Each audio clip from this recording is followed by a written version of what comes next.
details on those storms later, but it is dry out there. We've got some clouds around, and temperatures are still climbing steadily with the south breeze. We're actually at 75 in Birmingham. I just checked the thermometer at Birmingham International, but you can still see a good spread of clouds, and you'll see that detected on the satellite imagery as well. There's no rain out there, but I wouldn't be surprised if there are a few sprinkles through the afternoon. There could certainly be an isolated shower. 76 in Alabaster, 74 in Tuscaloosa, and some spots will get pretty close to the 80s today. So we've got today to kind of just take a time out and not worry about any storms. But tomorrow is an impact day, and we do see another risk for severe weather tomorrow evening into tomorrow night. And some of that will last into early Thursday, but I do think that it's gone well before daybreak, at least the severe risk. Severe threats remain the same, damaging wind gusts with the line of storms moving in, and we don't want to rule out the possibility of an isolated tornado tomorrow either. Widespread heavy storms, that's a guarantee, but the severe risk still looks limited, and that's great news. And here's a look at the severe weather risk map, still maintaining the slight level 2 out of 5 risk for severe storms, mainly across the northwest half of the state. We're going to have some instability tomorrow afternoon, but when the storms move in after dark, we really don't have instability. So we're mainly just banking on wind shear for these storms to take advantage of. As far as the timeline, here's what it looks like. I have not adjusted this since this morning because with our new model guidance, it's still in pretty good agreement as far as the timing. So we're looking for more of a line of storms to come in between 6 p.m. and into midnight, at least impacting the northwest corner of the state.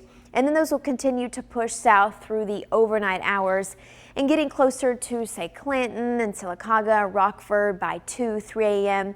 Those continue to push south into early Thursday morning, and I do think that the severe threat is over a few hours before daybreak. So let me show you some of our forecast guidance.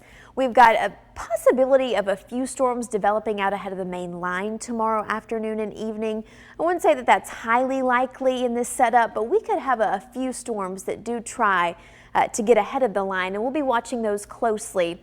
Then the line of storms starts to move in closer to 9 p.m. with the frontal boundary, if you can detect the change in wind direction here. So that line starts to push south through midnight. These will be very heavy, noisy thunderstorms, and we'll be watching along the leading edge, even if it starts to break up a bit for some of the strongest wind gusts tomorrow night into Thursday morning. This is 2 a.m. on Thursday morning, and the worst of the weather is south of I-20, more so down toward Clanton and Alex City, Rockford, maybe Ashland and Clay County. But I do think the severe threat will be over close to 4 a.m. for central Alabama. Then we're going to be left with some rain behind this, and that'll continue to push south and east and exit the state closer to 8 a.m. on Thursday morning. So mainly an overnight storm event. We want you to make sure you've got multiple ways to receive warnings in case they are needed.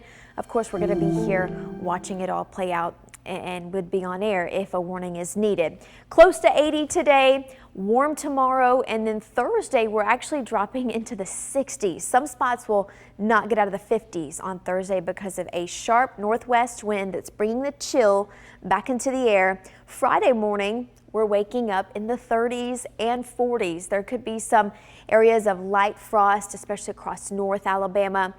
And if you think that's chilly for March, it's going to get even colder earlier next week. We've got another front coming in for Sunday night. That'll bring some showers between Sunday and Monday.